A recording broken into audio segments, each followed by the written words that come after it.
New exclusive videos are waiting for you on Boosty. You can support me and follow the link to subscribe to Boosty.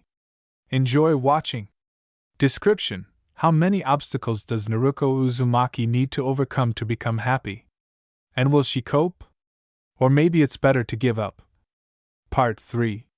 Despite the previous day's exhaustion, Naruto woke up early, fully rested. She carefully disentangled herself from her husband's tenacious embrace, disentangling him from the captivity of her hair. Maybe she should leave her braid in place overnight, if it was so difficult in the morning? Naruto glanced at Itachi's satisfied face, clutching a thin strand of hair in his fingers. No, perhaps she could leave things as they were. She had been overly nervous yesterday, and hadn't even noticed that she had fallen asleep with a half-naked man. Although Itachi was not yet 15, he was built magnificently. Naruto followed the lines of his thin, sinewy body with slightly protruding muscles.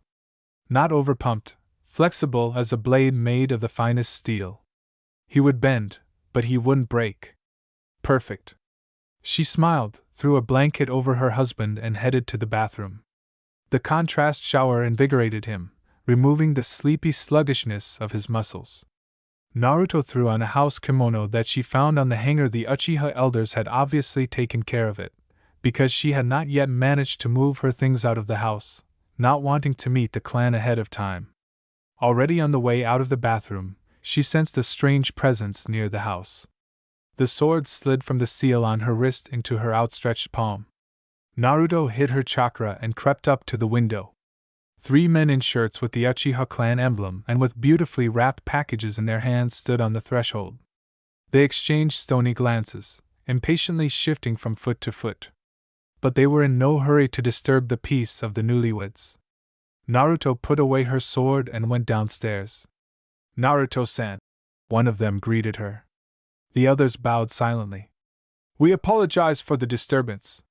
Fugaku-san and Mikoto-san have given you the Uchiha clan's things. Allow me to leave them here." "Thank you for your help," Naruto bowed her head. "And please convey my sincere gratitude to Fugaku-san and Mikoto-san." The men bowed once more, silently turned around and disappeared. Naruto, raising an eyebrow, looked at the packages folded on the porch. She had a bad feeling about this. "Good morning," Itachi came out onto the porch. "HM?" The girl turned around. "Your clanmates brought them, Datebao." "Ours, Naruto, ours," the guy corrected, going downstairs. "It is a tradition of our clan on the first morning, the young couple is brought gifts from the head and his wife. Thus, the couple is recognized as valid in the eyes of the clan and the elders." "I was not warned about this," Naruto muttered. "And what, were there those whom the clan did not recognize?" "Yes, a couple of times." Itachi looked with interest at his wife. "The gifts didn't get his attention. And then the couple was forced to move outside the clan quarter." "Charming," the girl muttered. "Can you tell me what's in them?" The corners of her lips lifted. "Let's move them into the house, we'll see there." Naruto nodded and took the packages. Itachi deftly separated only 2 for her, taking the rest for himself. They moved to the bedroom, since this was the only room they had mastered so far. The scrolls contained clothes and shoes. The most ordinary dresses, shirts and pants along with a pair of sandals and shoes, albeit very good quality. But each item had the Uchiha-mon on the back. Oh, Naruto was speechless. Itachi raised a chiseled eyebrow. "Will you try them on?" Naruto nodded, made a shadow clone, sending it to the kitchen to make breakfast. And she hid behind the closet door and slipped into a deep blue dress knee-length, with short sleeves. The fabric was of better quality than the synthetics that the former Uzumaki usually bought for herself. It caressed her body imperceptibly but very beautifully, emphasizing the advantages of her well-proportioned, short figure. The girl could not imagine how amazing and exciting it was to see the approval and hidden admiration in her husband's black eyes. The clone dispersed, saying that there was no food in the kitchen. Usually, the newlyweds were left with something for the first time, so that they would not be distracted from their honeymoon. But apparently, the Uchiha clan had its own opinion on this matter. Naruto looked questioningly at Itachi. Another clan tradition? The guy nodded, the slight smile disappeared from his face. Yes, a kind of test of the young wife, her housekeeping skills. She must feed her husband something, get food from somewhere for the first time. To go beyond the neighborhood to ask your parents for help is shameful. Usually a girl goes to her husband's mother, thereby acknowledging her supremacy over her. Now Itachi looked warily, like a big cat, not knowing how his young wife would react to this. All the Jonin and half of Konoha's ANBU knew about the richness of Uzumaki's imagination and harmfulness. Not by hearsay. Uchiha women know about this and prepare in advance, but outsiders. Naruto narrowed her eyes. They won't wait, date bail. Itachi chuckled. What will you do? The girl turned a sly look at him. Are you really hungry? Her husband shook his head, curiously waiting for her to continue. Then the first thing I'll do is go home, get some money, and then buy groceries. Naruto, Itachi carefully interrupted her. I have money too. That won't do. The young Uchiha decisively rejected the option. This is my test, and I will get out of this on my own. In that case, I will go with you. I will help you carry the purchases. Maybe you should rest? The girl asked uncertainly. After all, service in ANBU is not easy, and here are 2 weeks of vacation. You can't waste it on trifles. Itachi stood up and, like last night, took his wife by the shoulders, looking closely into her eyes. We are together now, he said seriously. Do you really think that I will leave you, my lady wife? He stroked her head. Get dressed. We are going shopping. And he left the room.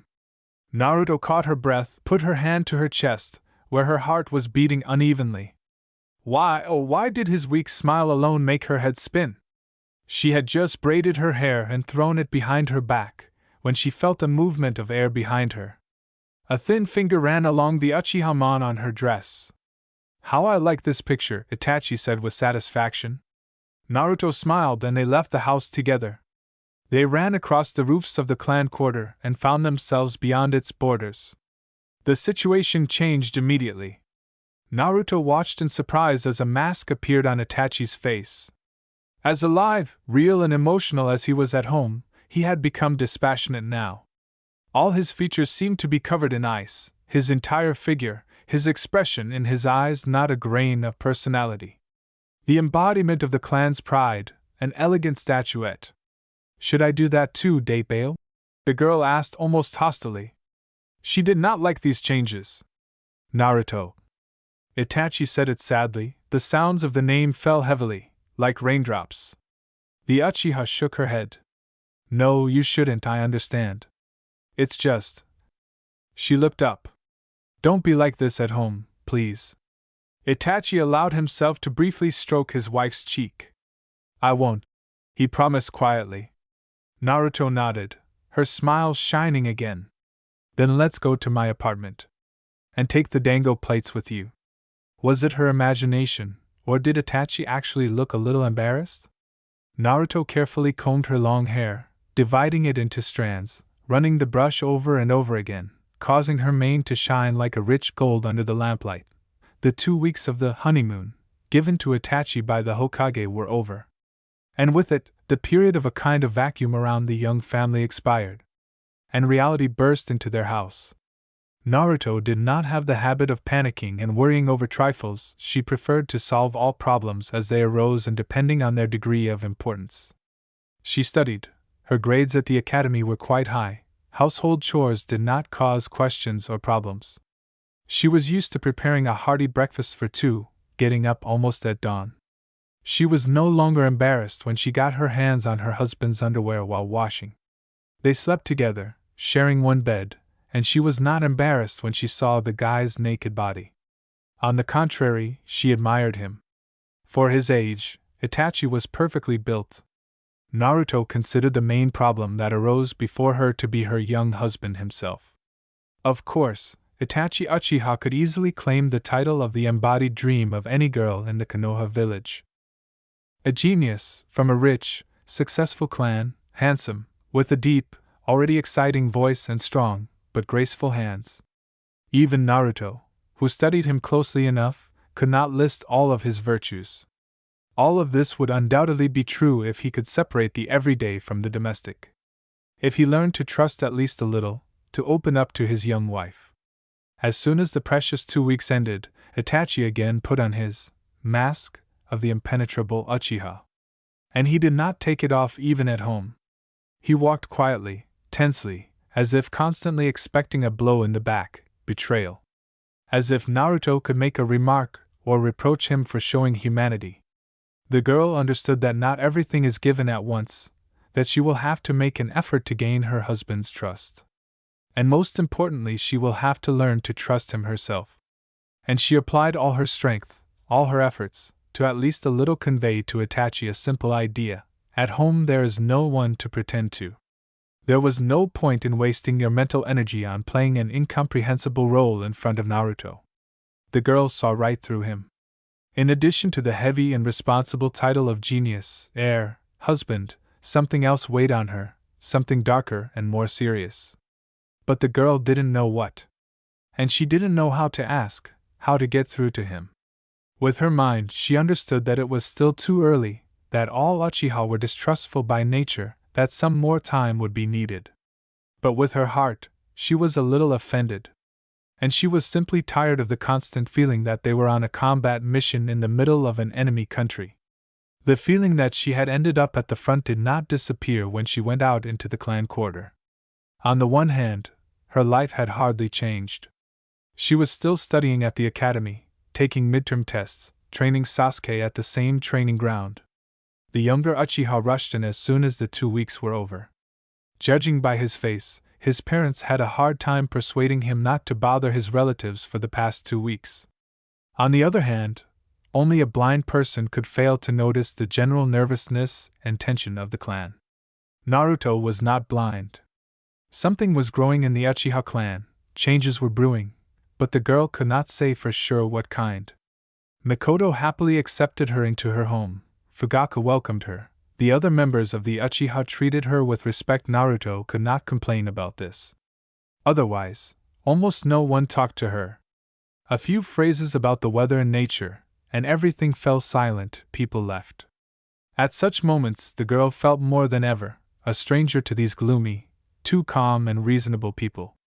And she could not hide from this feeling even at home, because another, clearly Uchiha, was waiting there. She wanted to rest. Naruto quickly braided her hair and threw it behind her back, threw on a dark dress without the Uchiha Mona on the back.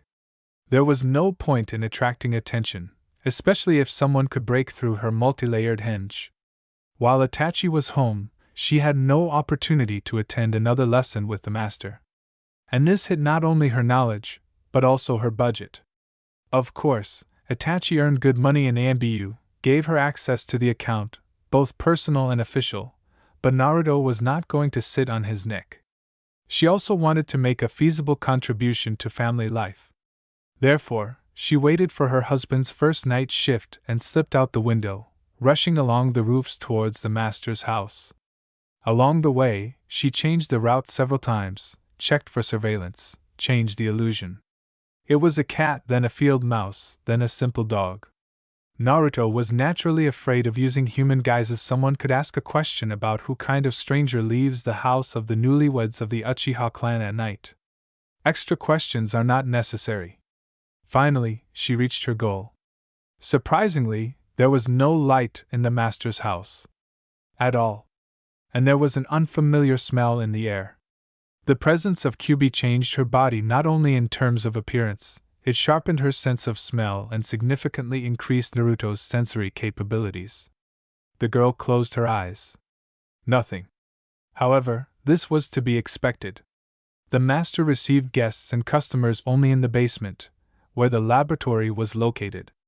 And his old man made it impenetrable to censors. One of Uzumaki's acquaintances helped. Naruto spent a long time digging through all the symbols of the seals inscribed on the walls until she figured out what was what. She sniffed again. The smell of sweat, musk and metal and dried herbs. The man, a swordsman, was most likely wounded, judging by the smell of medicine. And not alone. With a partner or partner there was a faint, almost childish aroma of peach in the air. It was worth being careful. As a poison specialist, Naruto knew how deceptive the sweetest, most harmless at first glance aroma could be. In the basement, behind the massive door, the light was also out. Uchiha sent a clone there first, she herself followed him along the wall. Poison shurikens flew at the man's silhouette, they were repelled with a metallic clang. She launched a second portion, simultaneously dodging senbons launched from the other side. As she thought, too, and one of them was a child. The needles were launched ineptly, he lacked practice.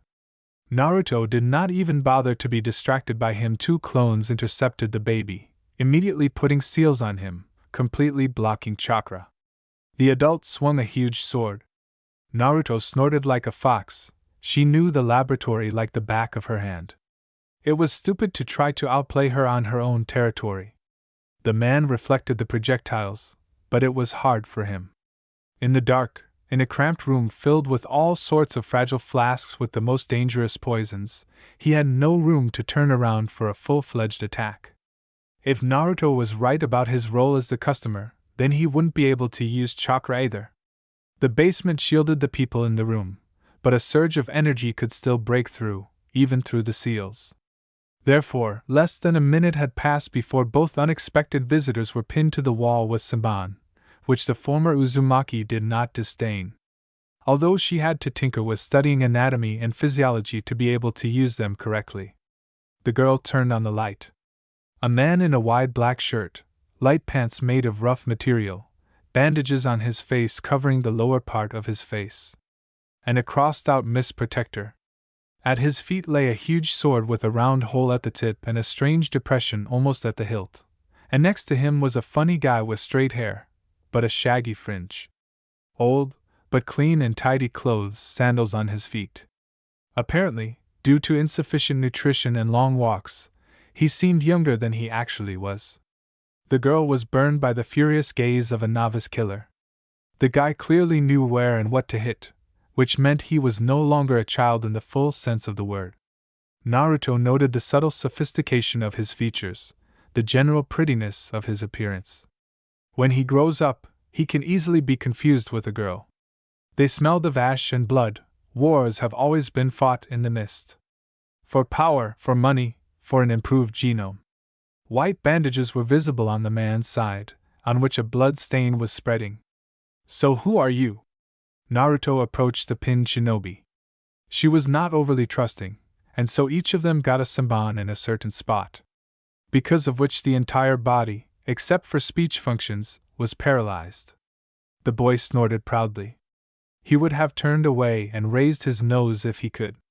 And Naruto began to examine the man's side, delicately unwinding the bandages. "Don't touch Zabuza-san!" the boy shouted. "Don't you dare harm him!" "I don't think so," the girl shook her head. "Your Zabuza-san's liver is not badly damaged. If they had shown themselves to doctors, they would have cured him long ago."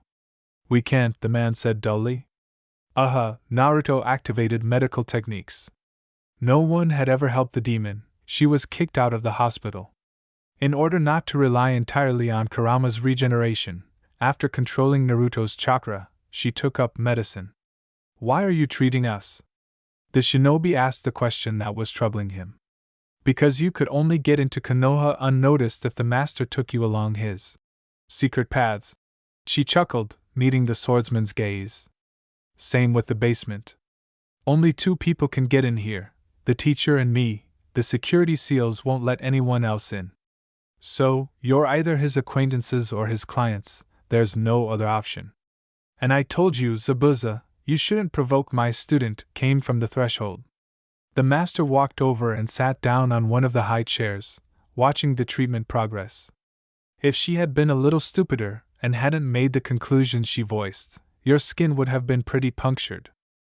"If I had been a little stupider, you wouldn't have taken me as a student," Naruto stuck out her tongue. "And dodged the flying scroll with calculations." "That's also true," the master graciously allowed him to agree when the scroll returned to him. "I didn't know she was your student, old man," Zabuza muttered. The girl freed one of his hands, and he quickly returned all the senbon to her. Naruto had known the master too long and well to see that he was in no mood to start work right now. You can't work with poisons in a bad mood.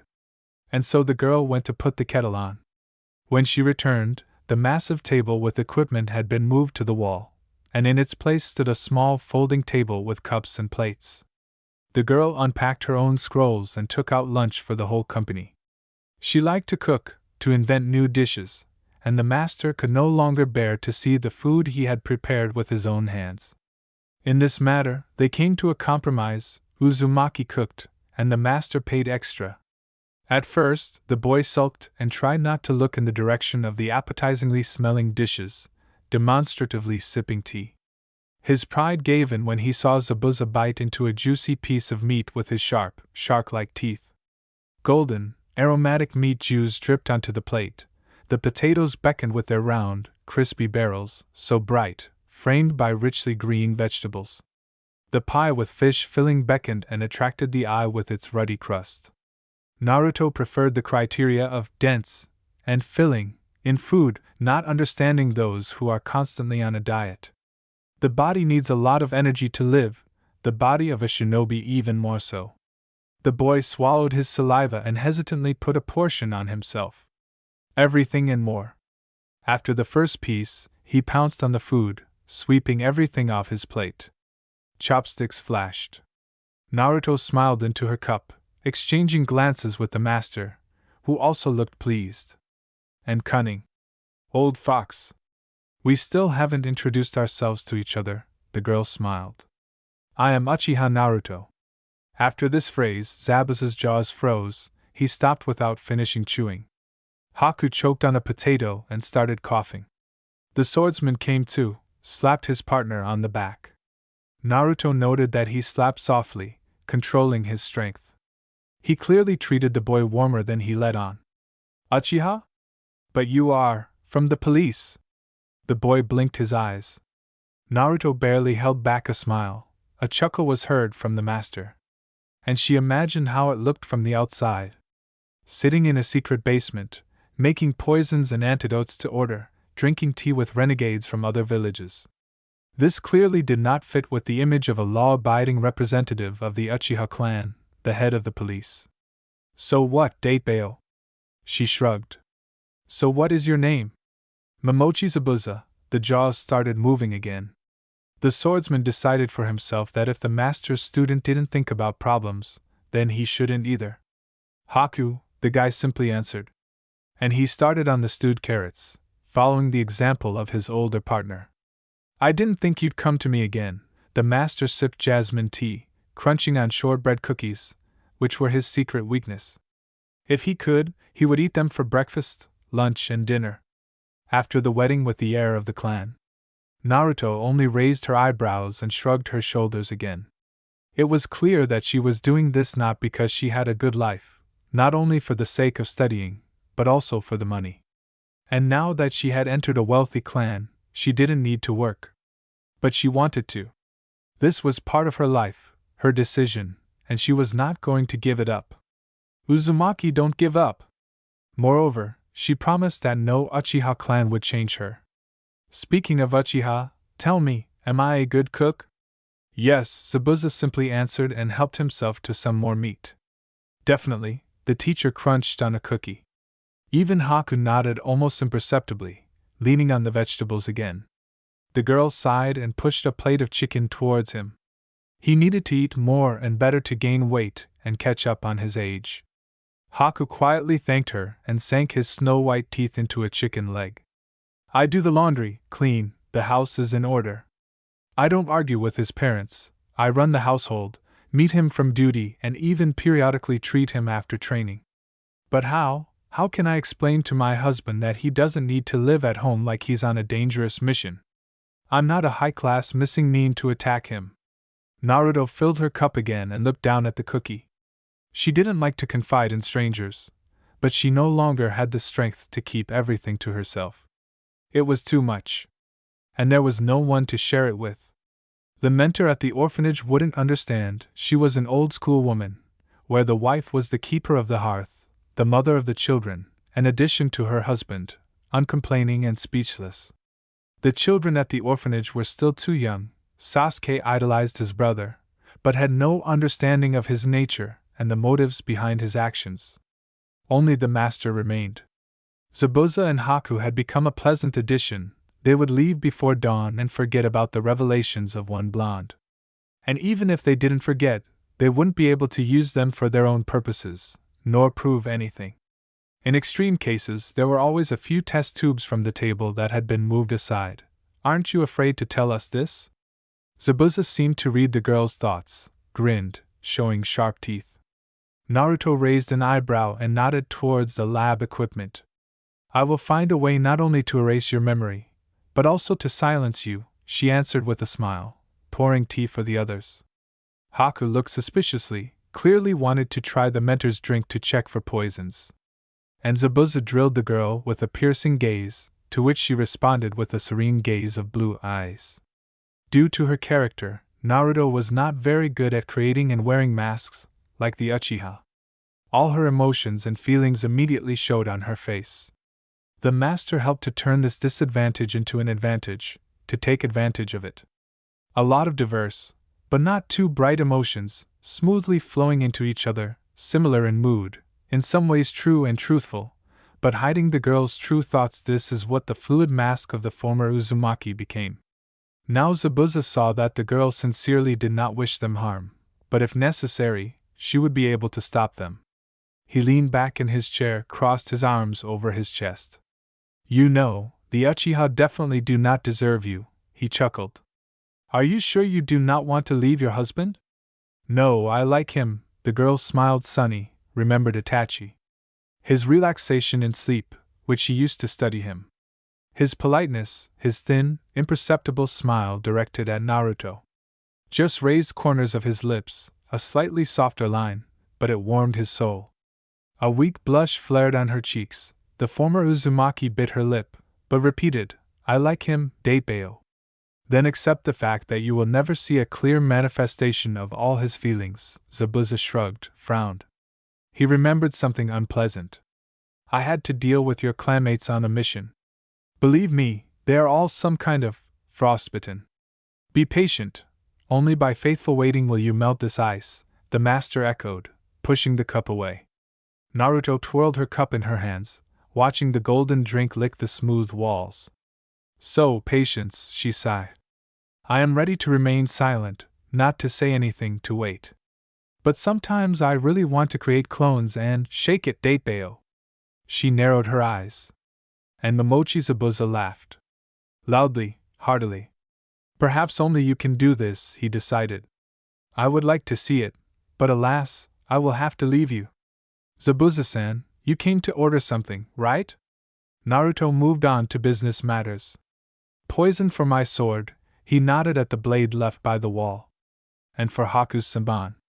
1 for me, 2 for Haku, paralyzing and deadly. They helped put the lab table in place, and the girl began to fulfill the order. At the same time, she did not notice the looks directed at her, did not hear anyone or anything, completely immersed in her work. The reaction of the elements, substances was mesmerizing. From the outside, her actions resembled witchcraft. By dawn, the poison was ready. Naruto even helped to apply it to Haku's working Senbon, leaving the training ones harmless.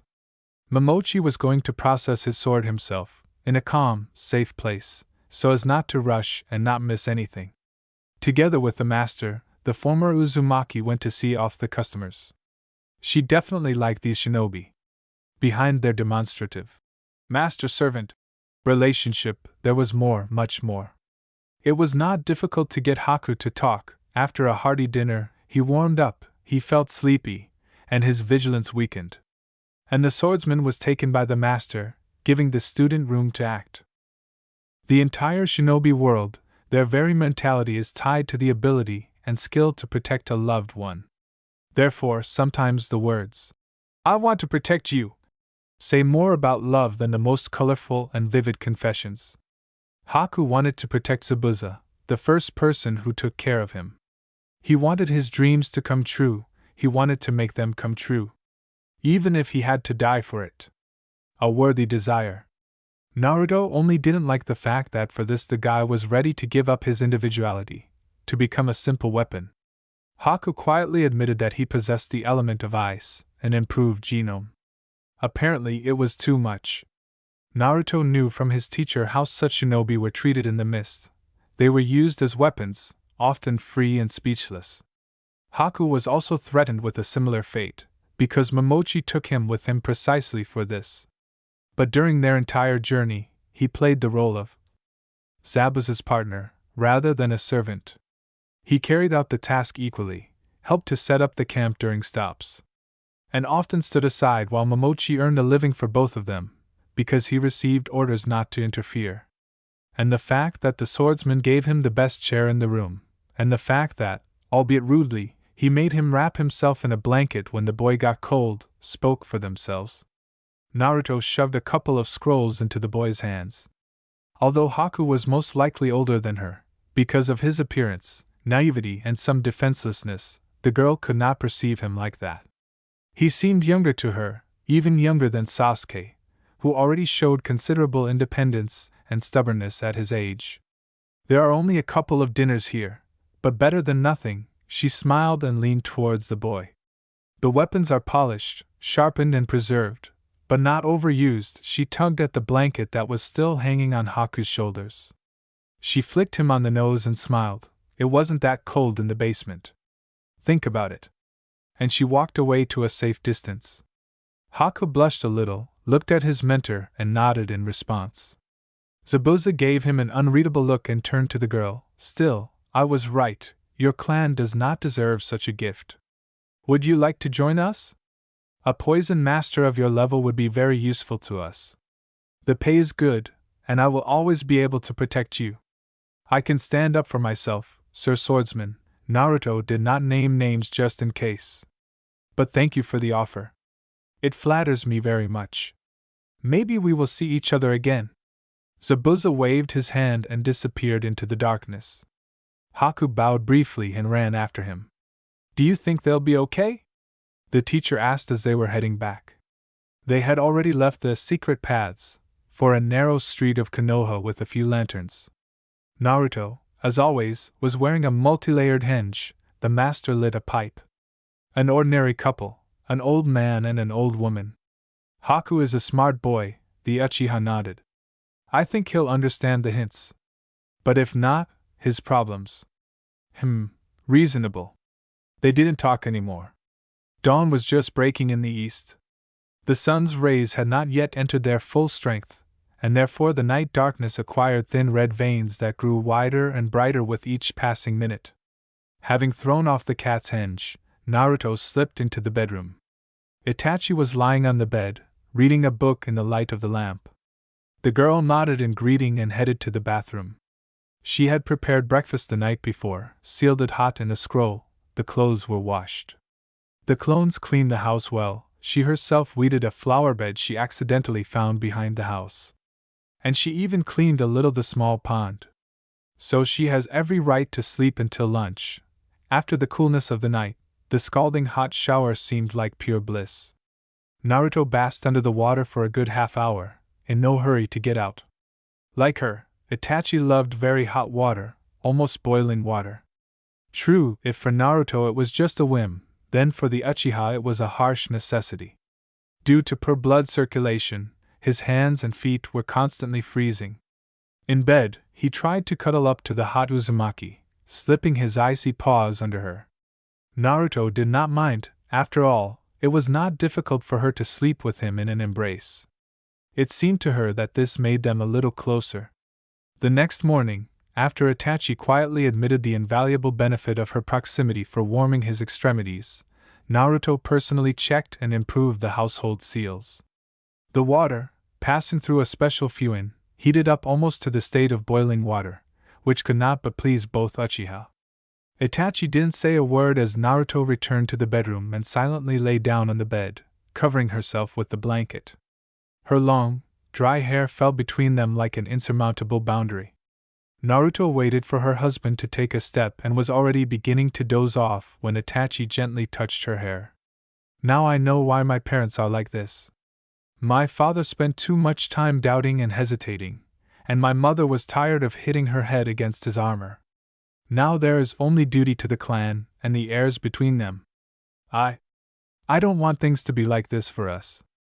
Uzumaki, don't give up. Naruto snorted, turning her head slightly. I'm just tired of being active. Itachi nodded slightly. That's what scared me, he admitted quietly. I'm afraid that we will repeat the fate of my parents. Naruto turned around completely, threw back her interfering hair and crawled into the open arms of the Uchiha, hugging her around the waist. The muscles of his stomach tensed for a moment under her hand, letting him feel their hardness. The girl settled comfortably on her husband's shoulder. Why? She asked simply, looking up. Itachi ran his fingers through her long hair, fingering the fluffy strands that smelled of chamomile. And he looked intently at the wall, as if searching for an answer there. Clan upbringing, he finally said, still not looking at his wife. Duties of the heir. I am a genius, after all. He shrugged slightly. Umbu. Clan spy. Hokage spy. With each word, more and more bitterness flowed into his words. In the end, Naruto covered his mouth with her hand. There were very few people who could retell their story in a few words. In short, abrupt phrases, convey all their emotions, everything that oppressed them. Itachi had such a talent. For the first time, a flame burned in his eyes, and the porcelain mask of calmness went into wide cracks. He loved his brother and parents, but he hated his chains. Each of his ranks was another collar, a restriction for the proud and freedom-loving Uchiha. He was only 13, but he had the experience of an adult, seasoned shinobi, and the eyes of an old man. How long had he been torn between the clan and the village? And he couldn't tell anyone, either his parents nor his friends. He could relax a little in his own room, in his personal little refuge, but now Naruto was there. And again a mask, again efforts and tensions. Again, clan education.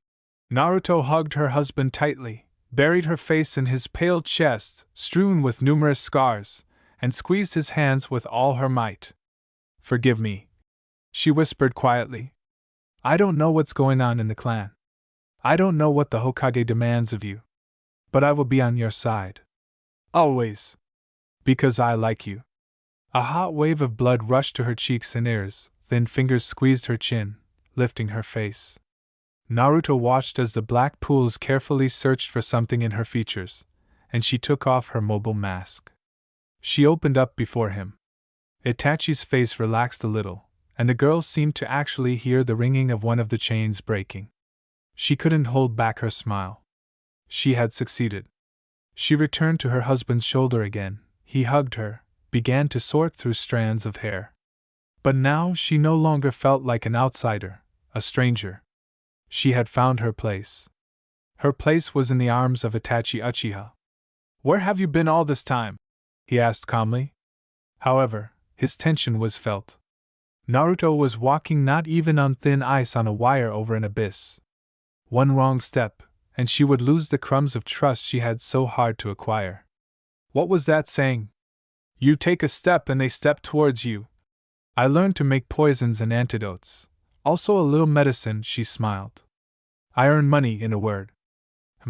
Original, the girl wrinkled her nose, and her insides pulsated with warm pleasure. Itachi's chuckle was approval of her actions.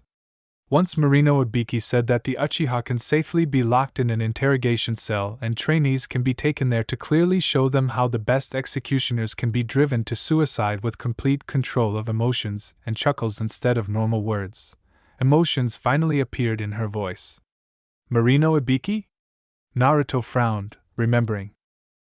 Ah, that man who dragged Anko away from me on his shoulder. She giggled. Her fingers squeezed her chin again. Details. Stern to the ear, and in her eyes gleams of sly amusement. It's still not much, but it's not bad at all. Naruto smiled widely. It seems she's already getting used to life with the taciturn Uchiha. The life of a shinobi is both routine and not. How boring can it be when every task is an adventure, on which the life of, if not the ninja himself, then certainly the customer, often depends. And on the other hand, training, tasks, more training, learning new things, practicing the material covered. And so on in a circle. Naruto Uchiha never forgot that her husband's little stupid brother was just a child. What would she be like if not for the lessons of Kurama and the master? And so one day she suggested being real rebels, sabotaging personal training by postponing it to another day, and doing pies. Just then Anko got a new recipe, supposedly from the land of snow. Although, what and where the former student of the Snake Sannin could have read, history was silent. Despite this, Naruto decided to take a risk. They wouldn't poison her, really. Sasuke, having heard about the new pies, enthusiastically agreed, but immediately demanded that two of them be normal, as he put it. That is, the usual ones from Naruto. He clearly did not want to take a risk as a girl. Naruto shrugged and agreed. After the academy, they met at the agreed place. The girl sometimes picked up the student, but so as not to show up at the school itself. And they went home to the young couple. While Naruto washed and sorted berries, crushed spices for meat, fragrant, snow-white dough rose. Meat with herbs was fried in a frying pan, dried grapes were soaking in a bowl on the windowsill, nuts were already waiting for him in the refrigerator. So you could safely get to work on the pies. It is always cold in the land of snow, and they bake differently there too. The dough was not thin, almost transparent, like in Konoha, but thick, fluffy, so that it could feed a family at one time. And then there was no need to heat it up again. Naruto was rolling out the dough, and Sasuke was sitting nearby on a chair, and while his older sister wasn't looking, he was dragging berries prepared for another filling. Sometimes he would pinch off pieces of dough, for which he would immediately receive a light slap on the hands with a towel. He would turn away offended, feigning pout, but after a couple of minutes the attempt would be repeated again. Despite the fact that Sasuke was born and raised in an aristocratic clan, his food preferences were quite extensive. Simply put, the younger Uchiha was practically omnivorous. And only for tomatoes did he have a tender, reverent love. Like Itachi for dango. What surprised Naruto was her husband with a sweet tooth. She tried to spoil him, if not every day, then at least 2 or 3 times a week for sure. Still, he got tired on missions, he needed good nutrition. And sleep. In his sleep, Itachi still rolled up to her side and hid his frozen arms and legs, smiling with the corners of his lips when Naruto wrapped him in a blanket. She herself did not need such a thing. At night she got hot, and she could simply throw it off. By the way, Naruto, how are things with you, with Itachi? Sasuke blushed, hesitated, but continued to stubbornly drill the girl with his black eyes. Naruto smiled. Such concern for his brother, despite all of Sasuke's efforts to appear independent. It only made her happy. And Sasuke didn't ask about anything personal, he wanted to know about her attitude towards the Uchiha, because the boy had his parents' example before his eyes. The girl smiled, sprinkling the dough with flour. What can be said here? That night became a kind of turning point in their relationship. Since then, Itachi tried to be less Uchiha at home. And Naruto learned to understand him at a half word.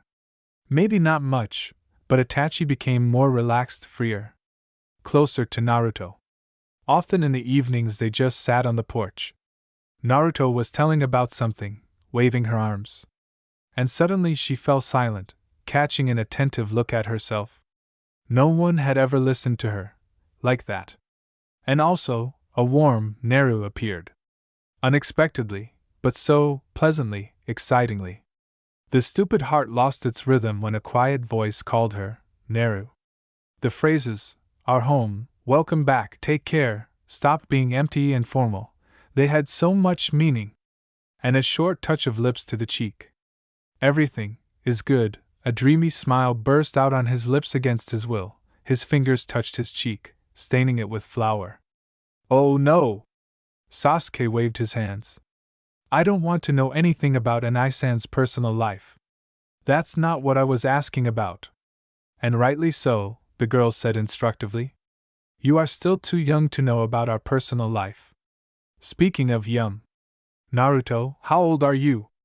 Almost no one knows you at the academy. Iraka-sensei grimaced and refused to answer. The girl chuckled. Even Shisui doesn't know. Shisui is a separate story. The best and only, as Naruto's suspected friend of her husband. She had seen him in person only once. He had been Itachi's observer and, as she later learned, the Hokage and the elders. After that, the ninja had immediately taken a long mission and rushed out of the village. Then another, and another. And upon his return, he had slept for days. Itachi had promised to introduce her to his friend as soon as his schedule had calmed down a bit.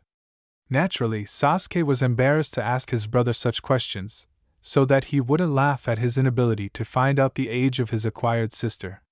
But for the famous Shunshin Shisui not to know something.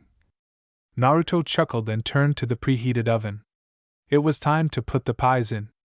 I'm the same age as you, she replied, slamming the door and shaking off her hands. What? Sasuke jumped up. And you called me little? His indignation knew no bounds. He rushed to the teacher, but she deftly went around the table and again appeared on the other side. Sasuke-chan, don't be nervous, otherwise you'll never reach Zen, she laughed, cheerfully running away from her brother, who was flushed with rage, across the small kitchen. She and Itachi were not mistaken. Sasuke is very cute, especially when he is angry and puffs out his cheeks. The door abruptly slid to the side, and Itachi entered the kitchen. Naruto froze, automatically catching Sasuke, who did not have time to stop. The younger Uchiha was still smiling, and the girl did not take her eyes off her husband's face. Everything seemed to be as usual, calm and dispassionate. But some kind of anguish, almost despair, appeared in him. And Naruto reached out to him, outwardly remaining in place and still hugging Sasuke. Itachi? The younger Uchiha also looked at his brother warily. Itachi came close to Naruto. Naruto, do you know poisons well? Enough, she nodded. If Itachi did not hide it, then something terrible had happened. If anything, you can always ask the teacher for help. The guy nodded and held out his hand. Naruto put her fingers in, which her husband immediately squeezed, quite painfully. The girl felt a slight tremor. Itachi was worried. Sasuke, keep an eye on the pies, she nodded at the oven. If they start to burn, turn it off. Then I will chase you around the training ground for this. Naruto! The younger Uchiha screamed indignantly. But the couple had already run out of the house. They raced across the rooftops, Naruto lagging behind, allowing her husband to lead. Recently, Shisui was delayed on a mission, and Danzo-san sent me to help. The mission was completed successfully. At the last moment, Shisui was wounded, a simple scratch, but the kunai was covered in poison of unknown origin. I took him to the hospital, but our medics don't know what to do with him. His body is reacting to all attempts at treatment, very negatively. Naruto nodded, accepting what was said. A negative reaction to treatment? Most likely, seizures or cardiac arrest. The most common options. Where did the mission take place? Oto. The Uchiha nodded to herself again. The snake Sannin and his developments, which became famous during the last war. The leaf renegade loved compound combinations of poisons, where one component covered the other, which made them difficult to recognize and remove from the body. The master told about his developments. How long has he been under the influence of the poison? Has Shisui been taking stimulants? 4 days. Yes. So, not heavy metals. They kill faster, especially if the body is exhausted from the mission and depleted by combat pills. There was no one in the ward except for the nurse on duty, but Itachi took her on. He asked earnestly to be left alone with his relative, promising to keep an eye on him. The girl, who had fallen under the spell of even the mortally tired, sick from excitement Uchiha, blushed and, mumbling something in response, left. Naruto barely managed not to send her something sharp or poisoned. A strange impulse, very strange. She had never had such an impulse before. She would have to think about it at her leisure. The girl slipped into the ward through the window, looked closely at the readings of the devices, the wires of which literally covered her husband's friend. Itachi stepped aside so as not to interfere. The meticulously filled out medical history refuted the presence of heavy metals, as Naruto expected. But the reaction of Shisui's body to possible antidotes was very, very interesting. Heart attack, damage to the pulmonary vessels, due to which the patient stopped breathing. Artificial ventilation of the lungs helped. Orochimaru didn't spare any poison for Uchiha, he poisoned her wholeheartedly. Can you do it? I'll try. What have the medics been doing all this time? Ah, I see, Date Bayo. Judging by the medical history, the medics were trying to figure out all the components of the poison, which was not possible due to the overlapping effect. Naruto took out several small scrolls, a syringe, and took blood from the Uchiha's vein. He looked frankly bad. Covered in icy sweat, he was shaking from the cold even under a thick blanket. His pupils were dilated, as if he were in nervous shock or an overdose of stimulants, but the readings of the devices refuted this. The whites of his eyes had become almost red from burst blood vessels. His breathing was shallow and shallow. Like any poison specialist, Naruto knew the symptoms of poisoning when using various substances very well in order to find the right antidote. She sat down on the floor and unrolled the scroll. She splashed Shisui's blood into the center of the seal and activated it. Data on the poison contained in the liquid ran down the sides. In the next scroll, the girl kept simple bases for complex antidotes. Orochimaru's work was as amazing as it was terrifying. A genius scientist indeed. There were two ways to treat compound poisons. Either introduce a complex antidote, common to the entire substance. Its creation required time, which the Uchiha did not have. Or, using chakra, introduce an antidote to each component, destroying them separately. During the mission, the second method gave a better chance of success. Even if all the poison was not destroyed, the person's condition still stabilized enough for him to reach the hospital. Orochimaru went further. He introduced a simple substance, almost unnoticeable against the background of the others. But its presence gave Naruto a hint. This substance turned the poison into a chain of chemical reactions. The decay products of one component served as a catalyst for the activation of another, associated with it, after which it began to vigorously destroy the body. To avoid this, it was necessary to quickly introduce the next antidote. Another catalyst, the power was increasing. The human heart could simply not withstand. The whole question was what substance is next? Antidote for what to administer? The seal only gave a list, not a sequence. Naruto bit her lip, thought. To determine the next component, a seal is needed, so she will have to act quickly. Good thing she is thrifty, she prepared several analyzer seals. I determined what kind of poison it is. I will need all the space in the room. Naruto looked closely at her husband. He raised an eyebrow. Very simple. Why haven't they done this yet? Most likely, they determined the composition. They had the same problem as me. Now they are trying to isolate the sequence, and are preparing simple bases. She created several shadow copies, which sat in a circle near the bed. Naruto gave each of them a scroll, they immediately unrolled them. My analyzer is different from those used in the hospital. Those are powerful, accurate, I admit, but mine is non-standard, from Uzumaki. And it gives more detailed information. Another copy stood on the other side of Shisui, the original allocated syringes with antidotes to it. Are you ready? Let's begin. The copy injected the contents of the first syringe. In fact, it doesn't matter which antidote starts the reaction, but in the future you'll have to sweat. Naruto directed the substance with chakra, simultaneously feeding Shisui's body. And waited, carefully catching every sign. The Uchiha shuddered again. Naruto quickly squeezed it, took blood for analysis and threw it to one of the copies. She hit the seal. She named the medicine. The copy by the bed injected it while the original Naruto held the hands of the shuddering Shisui. He calmed down for a while. The girl turned off the equipment so as not to distract, sealed the room with a barrier, so that no one could interfere with them. And Itachi was not asleep, squeezing the ninja with whitened fingers. Another spasm, another portion of blood taken flies into the next clone. Cotton, the seal gives out the name of the main poison, and the copy at the bed injects the antidote. Naruto continued to pour medical chakra into Shisui and catch the symptoms of the beginning of another reaction. It seemed to her that this lasted forever. Finally, Shisui stopped shaking, the rhythm of his heart began to calm down, sound more measured. The tired shinobi fell asleep, never regaining consciousness. The clones dispersed, and their knowledge, excitement, and fatigue fell upon Naruto. As if she was thinking about many things at once.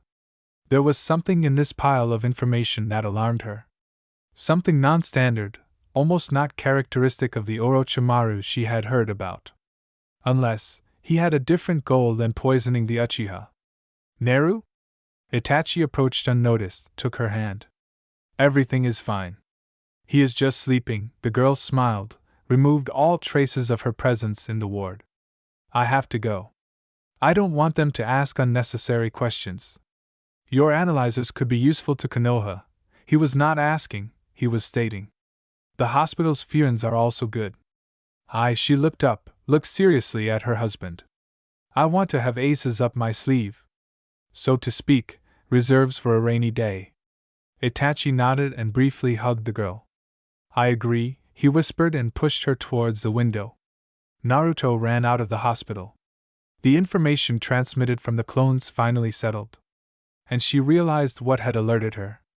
Late in the evening, when Itachi had already gone to bed, Naruto dug into her old notes. When she had just started learning from the master, he told her about all the herbs that grew in the vicinity of Konoha. Where, which ones, and when it was best to collect them. The peculiarities of their growth, flowering, and so on. Naruto carefully took notes on all of this, because she was terribly afraid of forgetting and mixing things up. And she learned it by heart at night in the shelter, when everyone was asleep. Miraculously, she didn't ruin her eyesight then. Thanks to Kurama. Orochimaru was considered an experimenter, but at the same time he was not only a talented scientist, but also a killer. Such poison is too simple for his genius. If this is an experiment has no power if its progress cannot be monitored. It followed from this that the snake needed something else. The memories of the clones came in handy. Naruto learned the name of each component, she also knew their composition. Each one necessarily included mountain cornflower. The most common plant with a richly dark center, around which a circle of small blue-violet star-shaped branches was held. It was in them, in these regional flowers, that the active substances of natural origin were contained, which were usually used. And not only for medicinal purposes. Around Konoha, there grew a variety of plants, beautiful flowers, but the mountain cornflower was found only in a small clearing with slightly rocky soil. The master said that there used to be small rocks there. The war and the shinobi destroyed them, and the cornflowers grew through the stone chips. Intuition told her that she needed to visit this clearing. Just warn Itachi. She didn't want to wake her husband, but Naruto promised to tell him if she went outside Konoha without the master and not on his orders. And in general, tried to share her plans whenever possible, so that Itachi would have the opportunity not only to protect, but also to cover him with her Anbu status. In the weak moonlight, the guy's skin seemed to glow from within with an unearthly, magical light. Eyelashes cast shadows on chiseled cheekbones. Graceful, aristocratic features blurred a little, making the Uchiha look like a magical creature. Naruto smiled at her thoughts and lightly stroked her husband's cheek.